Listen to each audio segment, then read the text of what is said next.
1994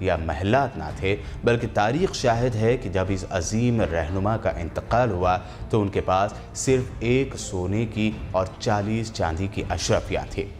نیک دل بہادر فاتح نے اپنی تمام دولت اپنی زندگی میں ہی غریبوں میں تقسیم کر دی تھی، اور وفات کے وقت اتنی رقم بھی نہ تھی کہ ان کی نماز جنازہ کا انتظام کیا جا سکتا۔